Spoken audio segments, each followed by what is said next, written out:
სახელითა მამისათა და დისათა და წმინდისა სულისათა. დღეს არის მეხუთე კვირა აღდგომიდან და ამ კვირას ქვია სამარიტელის კვირა, სამარიტელი დედაკაცის კვირა. იმიტომ რომ დღეს წავიკითხეთ სახარებას სწორედ იმ ადგილის მოთხრობისას, რომელიც იოანემ მახარებელმა შემოგვინახა, როცა მაცხვარი შეხვდება ვინმე ქალ სამარიტელს, რომელთანაც განსაკუთრებული საუბარი ექნება. და მართლაც სახარება თვითონ დიდია და შინაარსობრივადაც ძალიან დატვირთული. მოკლედ გზად იერუსალიმისკენ ქალაქ სამარიასთან მოციქულები შეისვენებენ და იქ წყაროა იაკობის ჯურღმულად წოდებული და შეისვენებს მაცხოვარი, მოციქულები წავლენ რომ მოიტანენ საზდელი და ამ დროს შეხვდება ვინმე ქალს სამარიტელს. სამარია იყო ადგილი, სადაც შერეული ქორწინებები ჰქონდათ ებრაელებს წარმართებთან. ამიტომაც ეს ადგილი იწოდებოდა რაღაცა არამხლად მორწმუნეთ და არა სუფთა ხალხის ადგილსამყოფელად. ამიტომაც ისინიც თავისებური რწმენა ჰქონდათ, მარტო ხუთწიგნეულს აღიარებდნენ მოსეს შულიდან და დანარჩენს არაფერს წმინდა წერილიდან. და ასე ცხოვრობდნენ ისინი და იმდენად ანტაგონისტური იყო დამოკიდებულება მათ შორის, ანუ ებრაელებსა და სამარიტელებს შორის, რომ ებრაელები მათთან არც სადილობდნენ, ისინი ერთმანეთს არც ეკარებოდნენ, ხელსაც არ აღწევდნენ და ესე იყვნენ ერთმანეთისგან განრიყულები. ფაქტიურად ზიზღი ჰქონდათ ერთმანეთის და ეს უცნაურია, როცა ქალი მოდის, ქალი როგორც ირკვევა აღმოჩნდა რომ სოდვილია, ანუ ბევრი ქმრები ყავდა და ეს იმ დროისთვის სრულიად მიუღებელი იყო.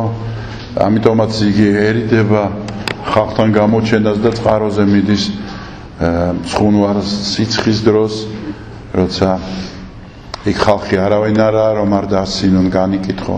ანუ გაგდებული ქალიც ესე თვითონ სამარიტელები მოძულებულები იყვნენ და ამ მოძულებულ სამარიტელებში კიდევ ეს დედაკაცი კიდევ უფრო მოძულებული იყო, ვინაიდან ესე მრუშ ცხოვრებით ცხოვრობდა. და სწორედ ესეთ ადამიანთან იწყებს მაცხოვარი საუბარს და საუბარს იწყებს თვითონ და არა ის ქალი სამარიტელი, ვინაიდან ის ვერც ბედავს რომ დაელაპარაკოს. თან წესიც არ იყო, როცა მამაკაცი გათხოვილ ქალს ელაპარაკებოდა.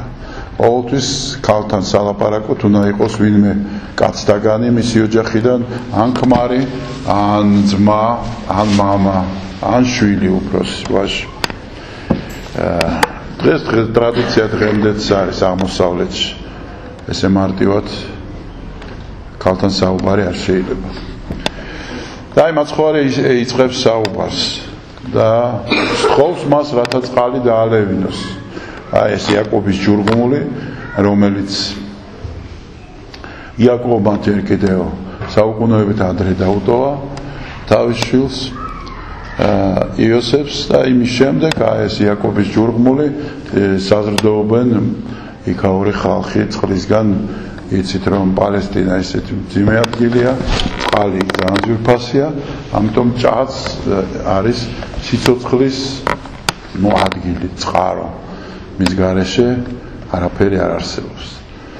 და ეს საუბარი გაებმევა მაცხოვრისა და ქალბატონს შორის, რომლებიც რაღაც ორ ნაწილად შეიძლება გაიყოს, რომ ერთი არის თვითონ მიწიერ თემაზე საუბარი, უბრალო ყოფიერ თემაზე, გამდენი ქმარი ყავს, ცოდვილი არ არის ცოდვილი და შემდეგ უკვე ბევრად უფრო მაღალზე, როცა მესიანურ თემებზე გადავა საუბარი და აი როცა დაიწყებენ ამ საუბარს, რომ წყალი მასვი ისე უნდა ჩემგან როგორ ითხოვ წყალს მე ური არა ვარ, სამარიტელი ვარ და ჩემგან როგორ მიიღებ წყალს თან არც ჭურჭელი არა გაქვს, ჩემი ჭურჭლიდან შენ არ დალეო. Ну ის ტრადიციულად უყურებს როგორც ჩვეულებრივ ებრაელს, რომელთანაც ესე ადვილი ურთიერთობა არ არის. თუმცა ეთყობა ადამიანურად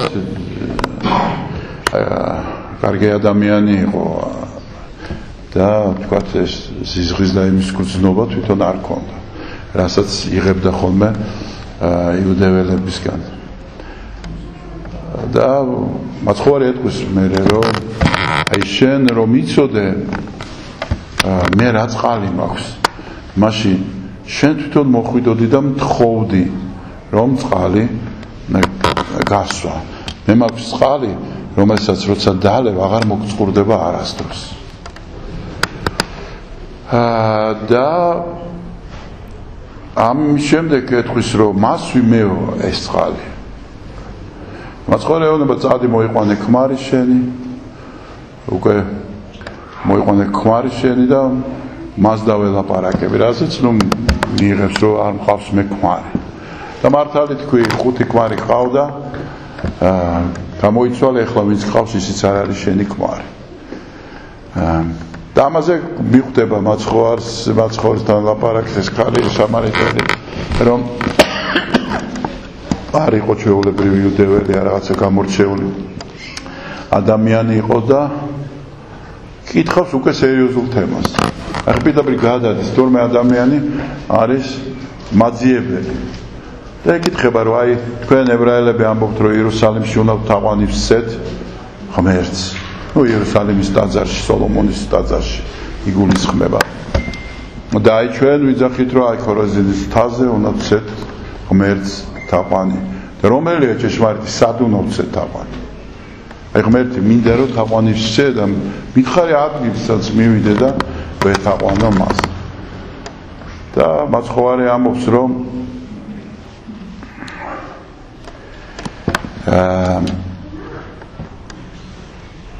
ღმერთი არის სული და თაყვანისცემაი მამისა ხდება სულში და ჭეშმარიტებაში. თქვენ თაყვანისცემთ ღმერთს, რომელიც არ აიცით, იუდეველები თაყვანისცემენ ღმერთს, რომელიც იციან, მაგრამ ჭეშმარიტი თაყვანისცემა არის ღმერთისა სულში და ჭეშმარიტებაში და ვინც ეძიებს ამას, ის ეთაყვანება ღმერთს და მამაც ამთავრებს მაცხოვარი ესეთ თაყვანისცემას ეძებს. აი რაღაცა უცნაური რამ არის ზოგადად რელიგიური აზროვნებისთვის. ჩვენ ხშირად გვითქვავს, რომ მაცხოვარი ხშირ შემთხვევაში თავდაყირა აყენებს ზოგად რელიგიურ წარმოდგენებს. ხო, აი რელიგია რა არის, რომ მართალი უნდა დასაჩუქრდეს, ცოდვილი უნდა დაისაჯოს. ეს არის ზოგად რელიგიური წარმოდგენა. საერთოდ იგივე თქვათ ქრისტიანობაშიც გადმოვიდეს შემდეგ, მართალი უნდა განდიდეს, ცოდვილი უნდა დაისაჯოს. ზოგად რელიგიური წარმოდგენა არის მითხარი, წესი, როგორ ვეთაყვანო ღმერთს. რა გავაკეთო იმისთვის, რომ ღმერთი იყოს ნასიამოვნები. და რამე უბედურება არ მომივლინოს თავს. ან როგორ ვასიამოვნო, როგორ საფნო ვეყო ღმერთს. ესეც ზოგად რელიგიურია. ყველა რელიგიაში ეს ფუძე დებს. და მაცხოვარი ამ სიტყვებით რაღაცნაირად ამას არღვევს. ერთ-ერთი იმით არღვევს, რომ აღმოჩნდა, რომ ცოდვილი ხარ თუ არა ხარ ცოდვილი, ღმერთისთვის ერთია. შენ ვერაფერს გააკეთებ ისეც, რომ სათნო იყო ღმერთს. და ვერც ისეც ვერაფერს ვერ გააკეთებ, რომ ღმერთმა ადგეს და დაგსაჯოს შენ. ანუ ღმერთის ხედვა არის სრულიად განსხვავებული ახალ აღთქმაში. მოვიდა სამარიტელთან და ესაუბრება გარყვნილ ქალს ისეთ თემაზე, რომელზეც არ უსაუბრია თავის მოციქულებთან. ყველაზე გამორჩეულ 12 კაცთან. არ უსაუბრია ღვთისმშობელთან, არ უსაუბრია სხვა დანარჩენ დედებთან, არავისთან არ უსაუბრია ამ თემებზე. და მას ეუნება, რომ ჭეშმარიტი თაყვანისცემა სირბილი კი არ არის სხვადასხვა ადგილებში. ჭეშმარიტი თაყვანისცემა რაღაც კანონების შესრულებები კი არ არის. ანდა რაიმე დადგენილებების და წესების. არამედ ჭეშმარიტი თაყვანისცემა, როცა შენ სულში ეძიებ ღმერთს. და სადაც არ უნდა იყოს შენ, და სადაც არ უნდა იდგე, ღმერთი იქნება შენთან. და არ არის საჭირო იერუსალიმში გაქცევა და ცეცხლის ჩამოტანა იქიდან და თუ ეს ცეცხლი არ შემოვიდა შენ ოჯახში, ღმერთი არ არის შენთან იმ წელს. აი ეს დეგრადირებული რელიგიური აზროვნებები დღესაც ჭარბობს ეკლესიაში, ჩვენთანაც, ხო? და ეს ამ გადმონაშს ხედავთ იმ დროსაც, მაშინაც ესე უყურებდნენ, კიდევ უფრო კაცრად, იმიტომ რომ მაშინდელი საზოგადოება ბევრად უფრო რელიგიური იყო. ნაცხვარი ამბობს არა, სულია ღმერთი. შენ რო სუნთქა, აქ იპოვე ღმერთი.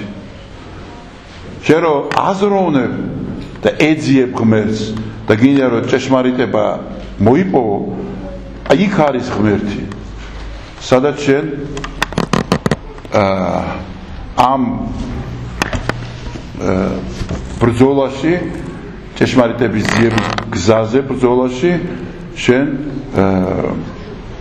დაცემაც გაქვს, წაქცევაც გაქვს, წაბორძიკვებაც გაქვს, შეცდომაც გაქვს, მაგრამ ჭეშმარიტ ძიებაში შენ ყოველთვის პოულობ ღმერთს და მართლაც სულია ღმერთი და მისი თაყვანისცემა სულში შეიძლება. ჯერ კიდევ დავით წინასწარმეტყველმა თავის ფსალმუნში თქვა, იმან რა შევსწირო ღმერთს, არ ვიცი. ხო? ბატკანი, ცხვარი, ხილი, რა ვიცი, მამალი, სისულელები. და განა ყველაფერი რაც შექმნილია ღმერთის არის, რაც უნდა ღმერთს შენი შეწირული რაღაც. ან მოკულა რომელიღაცა სხეულის სულიერის, იმიტომ რომ შენ სათნო იყო მას. და დავით წინასწარმეტყველს სწორედ ამბობს, მსხვერპლი ღვთისას სული შემოსული და გული შემოსული. აი ამ გულში შენ და აი ამ სულში შენ ჭეშმარიტების განახვა უნდა შეგეძლოს და ჩაჭიდება უნდა შეგეძლოს მასზე. და ესეც არის გამორჩეული უნიკალური რამ, რაც ქრისტიანობას გააჩნია, რომ ბოლოს და ბოლოს ყველაფერი რომ შეჩერდება, მაინც ერთადერთი რაღაც რჩება, რომ შიშველი ადამიანი ღვთის წინაშე და აი შენი სიხარულის განცდა ღმერთთან სიახლოვეს. არაფერი მიწიერი, ხილული, მოსმენადი, შეგრძნებითი არ შეიძლება რომ რაიმენერად შეგიცვალოს ღმერთთან ურთიერთობა. იმიტომ რომ ხშირ შემთხვევაში შეიძლება ეს დამაბყოლებელიც იყოს. იცით, ხშირ შემთხვევაში ის ყველაფერი რაც კარგია და ადამიანს ხელს უწყობს, თუ არასწორად გამოიყენებს, პირიქით დამაბყოლებელი ექნება. იგივე ულამაზესი გალობა, ულამაზესი მხატვრობა, ბრწყინვალე ტაძრები. შენ თუ ამაში დაინახავ მარტო ღმერთს, ეს იქნება შენთვის. ღმერთი მაშინ დაკარგავ რასაკვირველია სულიერ ცხოვრებას და სულიერ ხედვას ღმრთისას. შემდეგ ეტყვის რომ ვიციო მესია უნდა მოვიდეს ამბობს ქალი და აი ამ მესიის მოსვლაზე მაცხოვარი ამბობს რომ მე ვარ ის მესია მე ვარ მესია ეუნება მაცხოვარი ერთადერთ დღელ ამბობს და ისიც ამ ქალს ეუნება რომ მე ვარ მესია მე ვარ ქრისტე ვიზით მანამდე მოციქულებს ეკითხება რას ლაპარაკობენ ჩემზე ისინი ეუნებიან ზოგი ამბობს მესია ხარ ზოგი წინასწარმეტყველი ზოგი დავითის შვილი ზოგი მატყუარა რა ვიცი ყველაფერს ეუნებოდნენ მე ეტყვის თქვენ რას ფიქრობთ მაგრამ თვითონ არაზრუს არ უთქვას მანამდე რომ ის არის მესია აი აქაც აჩვენებს რომ მისთვის სულ ერთია ვინ დგას მის წინაშე სოდვილობის კუთხით მისთვის მთავარია რომ ადამიანია მაძიებელი ეთქობა რაღაცა აი ქალბატონს რომელიც შემდეგ გახდა დიდი მქადაგებელი და მთელი სოფლიო მოიარა ქადაგებით ფოტენია ერქვა სახელი სინათლე ხო ნათელა ქართველებში სად არის ჩვენი ნათელა ხო და აი სინათლე დაინახა ეს მისი სინათლე დაინახა და სწორედ მას უთხრა ყველაფერი არ არის არც პილატეს არ უთხრა არც მღვდელმთავრებს არ უთხრა არავის არაფერი არ უთხრა ამ ქალს ისიც ჩუმად და ვერც ერთმა მოციქულმა ვერ გაიგო ამის შემდეგ ის გარბის და მთელს სამარიას მოუყვება თუ ვინ ნახა და როგორ ადამიანს შეხვდა მოდიან მოციქულები და ესაუბრება მათ რომ სამკალი ბევრია უნდა გახვიდეთ და უნდა მოიმკათ ანუ ხალხი მზად არის უკვე თქვენი ქადაგების მოსასმენად და მისაღებად და შემდეგ ამბობს რომ როცა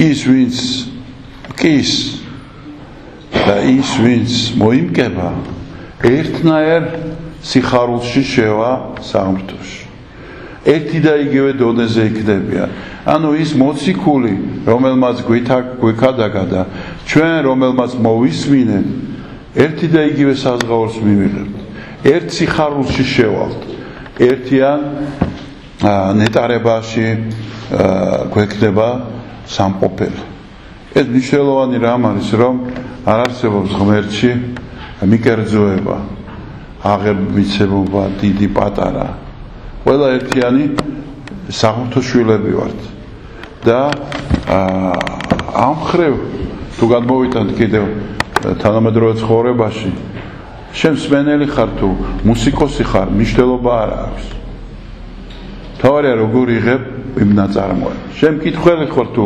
ავტორი ხარ წიგნის ამასაც მნიშვნელობა არ აქვს თავარია როგორ კითხულობ ასე შემდეგ და ასე შემდეგ ამიტომ ეს ძალიან მნიშვნელოვანი რამ არის დღეს ნათქვამის სახარებაში რომ ხელოვანიც და ხელოვანების მოყვარულიც ერთი და იგივეა ქრისტიანიც და მქადაგებელიც და მოქცეულიც ერთი და იგივეა ერთნი ვართ ქრისტეში აი ამ ერთიანობას თანასწორობას უსვევს ხას დღევანდელი ეს მაცხოვრის სიტყვები შემდეგ ყველანი გამოდიან სამარიიდან და სთხოვენ მაცხოვარს რათა დარჩეს რამოდენიმე დღით ის ქადაგებს მათთან და შემდეგ სამარიტელები ამბობენ ეხლა არა მარტო იმით ვიცით რომ რაც გვითხრა სამარიტელმა დედაკაცმა ფოტინიამ არამედ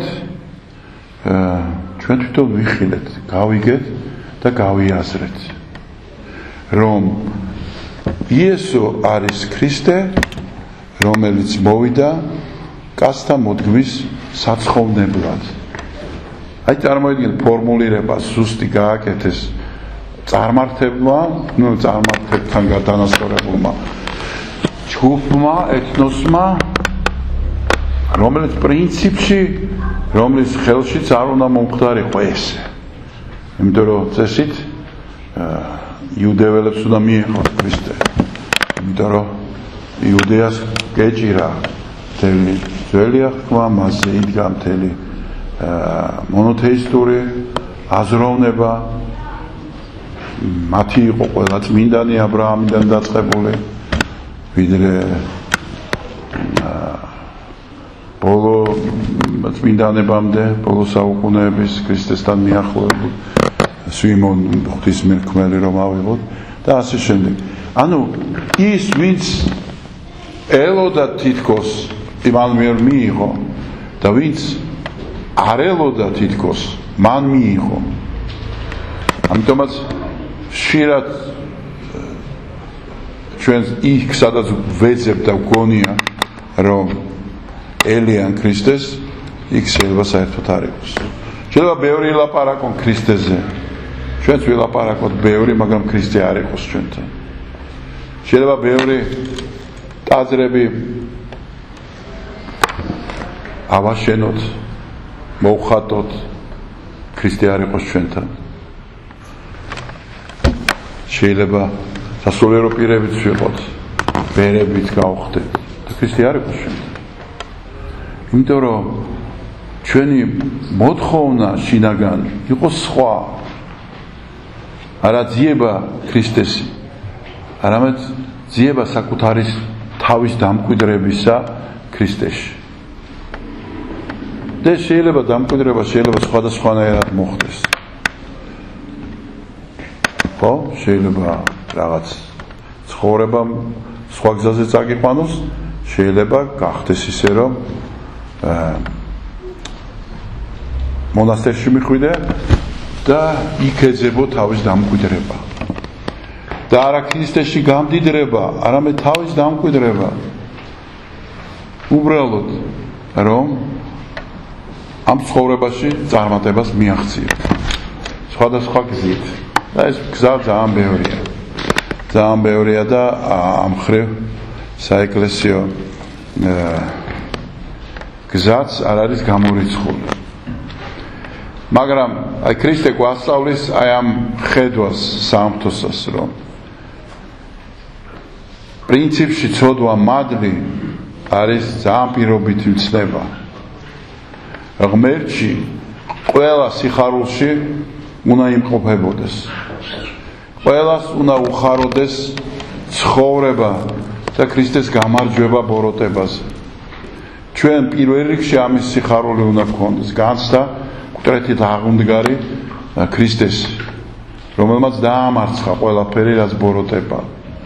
ცოტა მოთმინებაა ხოლმე საჭირო და იმ წუთშივე გავიგებთ გულში მაცხოვრის გამარჯვებას. ეს განსაცდელში ჩავარდებით და თითქოს გამოსავალი ასად არ არის, ცოტა ხანი მოვითმინოთ, გადავაბიჯოთ და ნახოთ როგორ მოდის.